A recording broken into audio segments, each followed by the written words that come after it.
MK music Vishrampur की शानदार प्रस्तुति।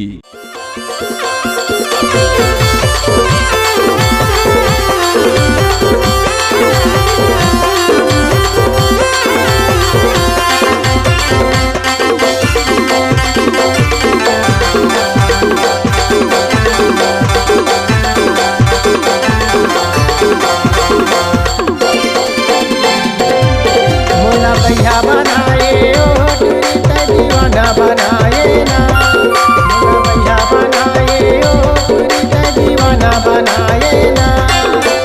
ए रानी छत्तीसगढ़ी झुमका चलाए, ए रानी छत्तीसगढ़ी झुमका चलाए।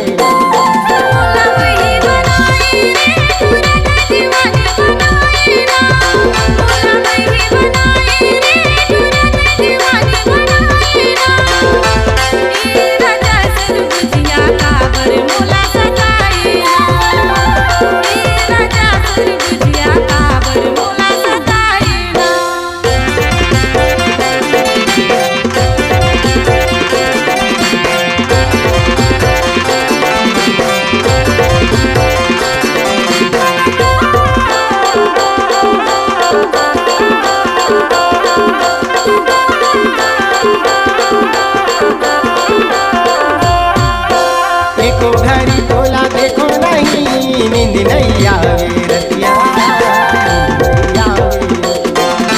तेरी तेरी तोरे सुरता आके धक धक करके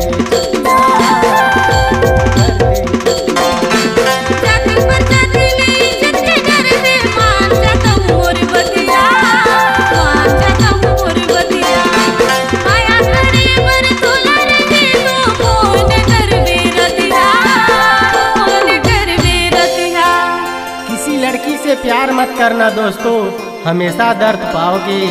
किसी लड़की से प्यार मत करना दोस्तों, हमेशा दर्द पाओगे। लड़की छोड़ के चला जाएगी ससुराल, जिंदगी भर ही पछताओगे, जिंदगी भर ही पछताओगे। मुला पागल बनाए ओ दीवाना बनाए ना, मुला पागल बनाए ओ दीवाना बनाए ना। ए रानी छत्तीसगढ़ी चलाए ना, ए रानी छत्तीसगढ़ी चलाए ना।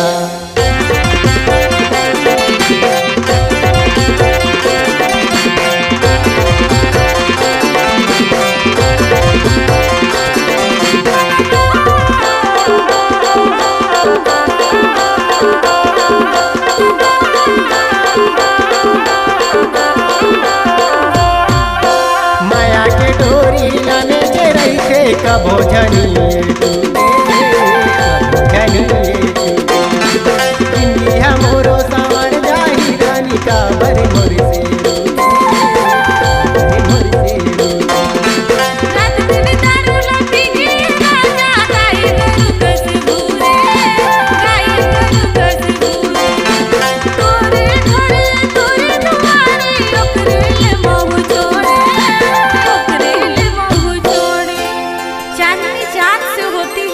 सितारों से नहीं, चांदनी चांद से होती है सितारों से नहीं। मोहब्बत एक से होती है राजकुमार जी, हजारों से नहीं, हजारों से नहीं। मोला वही बना के रे दुल्हन दीवानी बनाए ना, मोला वही बना के रे दुल्हन दीवानी बनाए ना।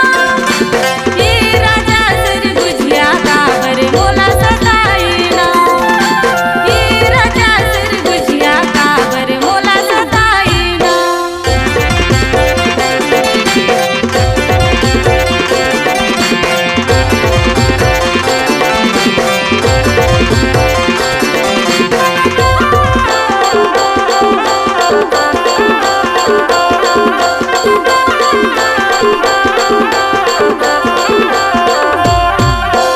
अमन बाबू मोरे बेटा हवे, शांति देवी मोरे रानी, देवी मोरे रानी। सातों जन्म ले छोड़ो नहीं, पिया बे माया की पानी, बे माया की पानी। राजकुमार जी राजा, राजकुमार जी राजा।